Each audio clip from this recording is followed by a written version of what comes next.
com estacionamentos impermeáveis, com as calçadas impermeáveis, e o Álvaro mostrou algumas figuras aí.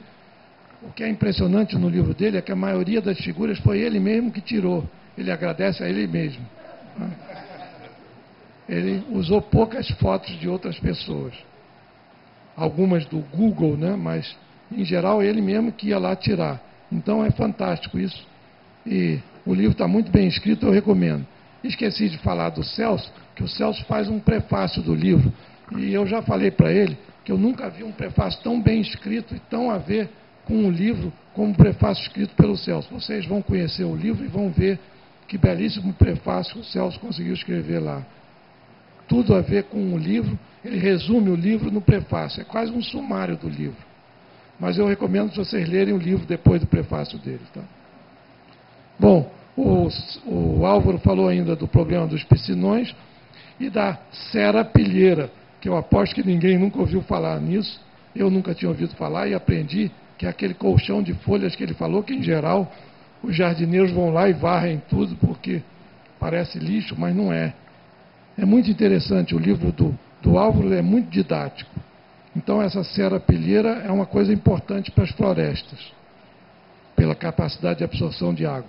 Ele falou também do problema do assoreamento e, consequentemente, dos piscinões, que lá em São Paulo está poluído de piscinões, né? E tem diversos piscinões lá. E os piscinões são assoreados também, então precisa ter manutenção. Aqui no Rio de Janeiro, nós não temos muito piscinões, mas temos os túneis extravasores, né? Aqui na cidade do Rio, e tem o que a Marilene falou lá na região serrana, lá em Teresópolis, túnel extravasor também, para auxiliar no combate às enchentes. Bom, sobre deslizamentos, o Álvaro falou do problema da ocupação desordenada e ilegal, que tem que ser evitada.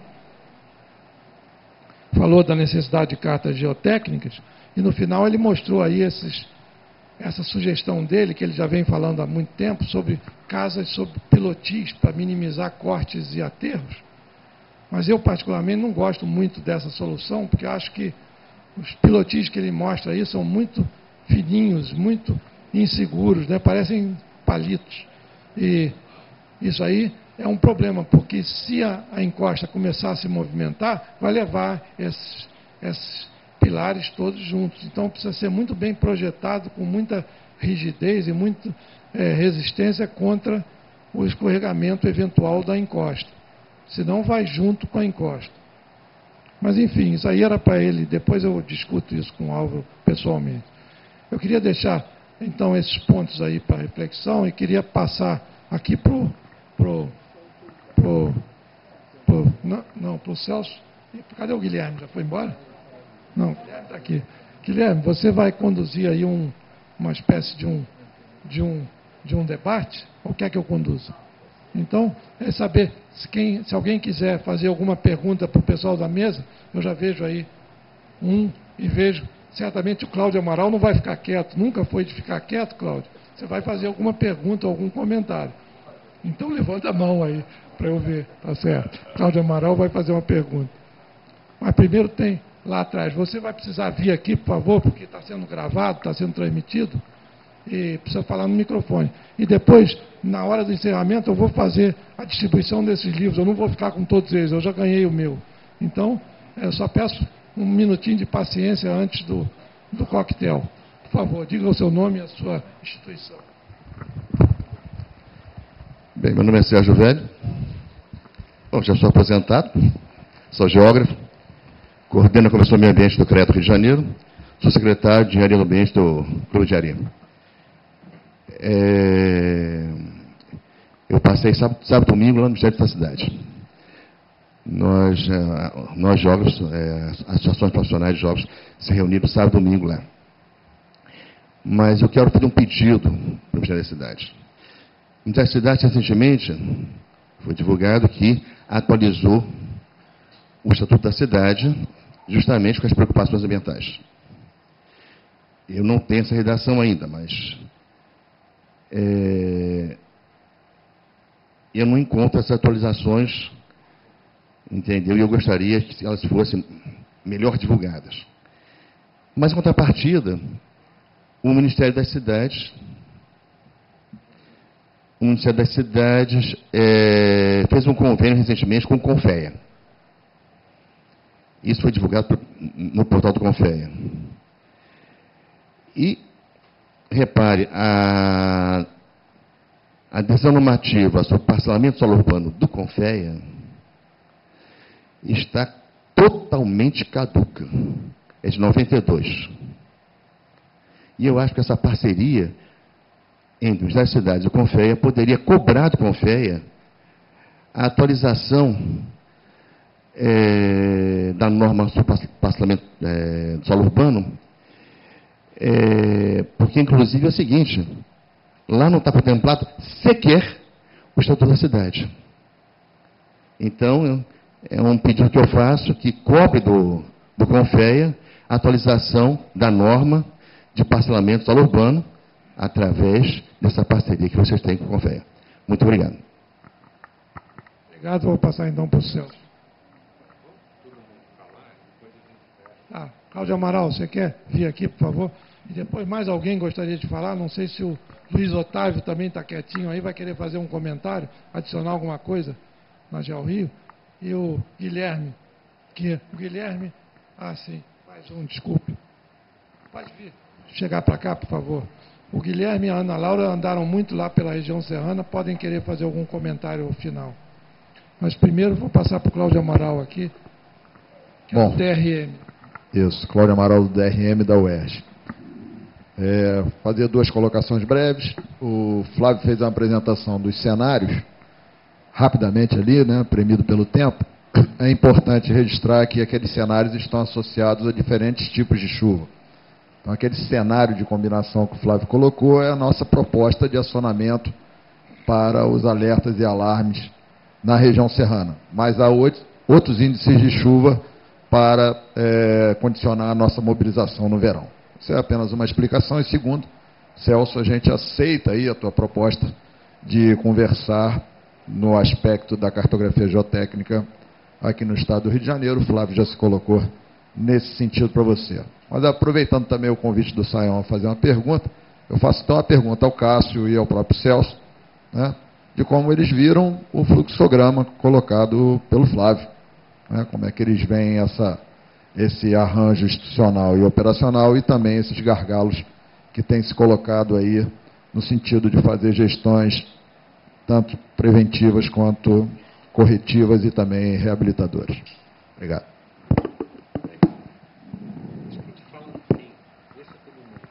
Então, mais uma pergunta aqui, por favor. Pode dizer o nome e a instituição. Eu sou Adacto Ottoni, eu sou assessor de meio ambiente do CREA, presidente Agostinho Guerreiro pediu para eu estar presente aqui hoje no evento.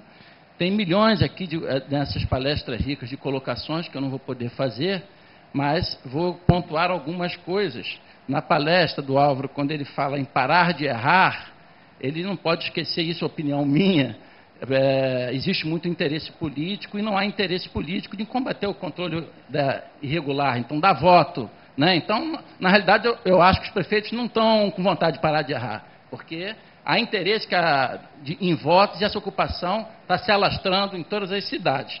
Mas eu queria fazer uma colocação para o grupo aí que trabalha está trabalhando nesse problema das enchentes, que aconteceu agora nesse feriadão, do dia 15 de novembro, do dia dos zumbis, que eu fui para Teresópolis e foi dado esse alarme de que está em estado de alerta, de não sei o quê. Simplesmente não foi ninguém para Teresópolis. Fui na feirinha, fechada, porque eu achei que foi um alarme, no meu entender, um pouco desnecessário. Porque você tem dois tipos de alarme. Aquela chuva que vem, que pode gerar deslizamento, tem que alertar para o pessoal que mora no morro para sair e quando tocar as sirenes e evitar sua morte. Agora, é diferente quando vem um pé d'água, que você tem como avaliar isso, que o rio pode transbordar, aí sim é um alarme de maior risco. Agora, somente para se avaliar, está chegando chuva, dá um alarme desse e cria uma situação de insegurança para ser avaliado esse aspecto. Isso eu verifiquei agora recentemente. Queria aproveitar nessa palestra do Álvaro, até para o Clube de Engenharia, o Bené está aqui presente, que eu acho que o Clube de Engenharia tem por obrigação, uma sugestão, chamar aqui o pessoal da Rio Águas para fazer uma palestra sobre a obra dos piscinões da Praça da Bandeira, né? Nós temos aqui um técnico que vem de São Paulo, pichou piscinão, que eu já tenho falado várias vezes aqui, obra que não foi discutida com a sociedade, o Clube de Engenharia me parece que não discutiu, e a gente está recebendo goela abaixo uma obra que está sendo construída.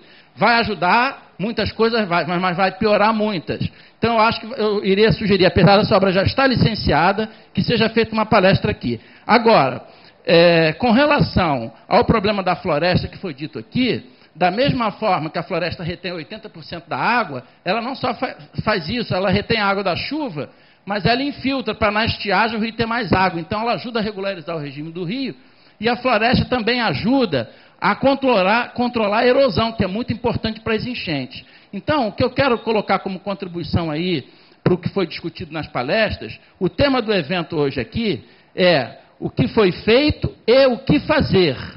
O que foi feito foi muito bem esclarecido, está sendo muito bem implementado pelo poder público.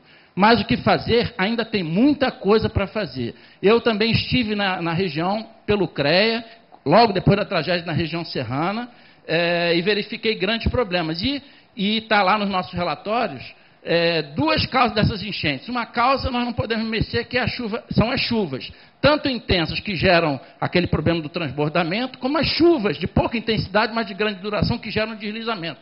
Isso a gente não pode mexer. A outra causa, que está muito pouco atacada pelo poder público, é a antropização da bacia. É isso que nós temos que trabalhar, e eu achei muito válida essa palestra do Álvaro. Esse livro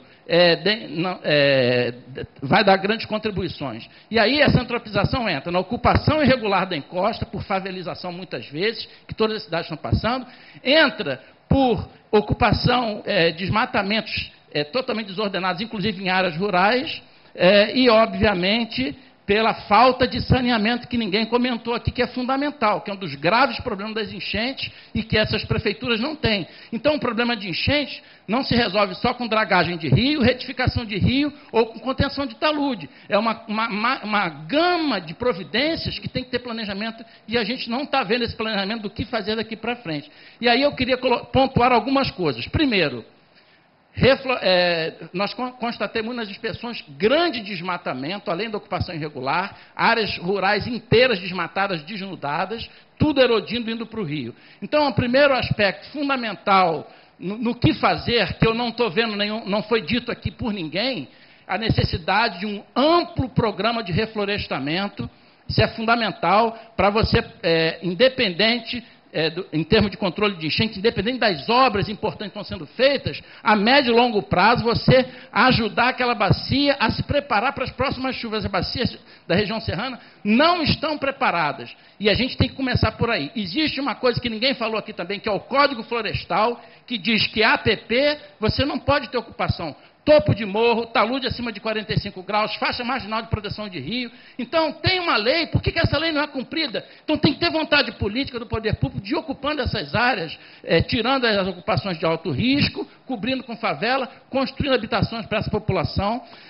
E, obviamente, eu queria falar um outro aspecto complementar. Quando se fala em monitoramento, se fala muito em monitoramento climatológico, mas eu vejo muito pouca coisa sendo feita que é tão ou mais importante, além do georreferenciamento que a GeoRI citou, que é muito importante para controlar o uso e ocupação do solo, o monitoramento hidrométrico, gente. Nós estamos trabalhando com enchente, então não se monitora adequadamente a vazão desses rios, a qualidade da água desses rios para verificar a poluição devido ao lançamento de esgotos, devido à erosão. Então nós temos que ter uma gestão. O que está faltando pelo poder público é gestão com sustentabilidade ambiental. Nós não estamos tendo sustentabilidade ambiental. Eu queria levar isso como contribuição. E, para terminar, além desses aspectos que eu abordei, eu queria pontuar uma coisa que é fundamental. São as barragens de cheia. Como que você vai proteger uma cidade num evento crítico, né, que é normal, uma enchente, uma chuva intensa, se você não constrói uma barragem de cheia? Bacias de detenção, que o Álvaro não citou na palestra dele, é uma outra obra de engenharia, para você fazer um manejo hídrico, para segurar a água da chuva, para não deixar ir para o rio, para ele não transbordar. Agora, nós vemos aqui no projeto do INEA somente 2 barragens de cheia. Nós temos que colocar várias pequenas e médias barragens ao longo desse rio, para na hora de um pé d'água naquele morro, você ir segurando a água adequadamente, protegendo as cidades que estão aqui embaixo, junto com barragens de cheia, bacias de detenção, bacias de retenção que retêm filtro, bacia de detenção mais para a área urbana, área impermeabilizada, implementar atuações importantes de reflorestamento, implementar atuações importantes de aumento da permeabilidade da área urbana, além da parte óbvia do monitoramento. Então, são pequenas medidas de cunho ambiental que, no que deve ser feito daqui para frente, eu não vejo essa luz no final do túnel. E eu acho que a gente tem que começar, talvez, a discutir, talvez, num outro evento, com as próximas chuvas que vão vir, como você falou, Sayão, nos próximos meses, novas tragédias, que numa próxima tragédia, vamos discutir de forma mais sensata o que a gente pode fazer de forma sustentável para dar mais segurança para a população nessa região. Obrigado. Obrigado. Adalto, né?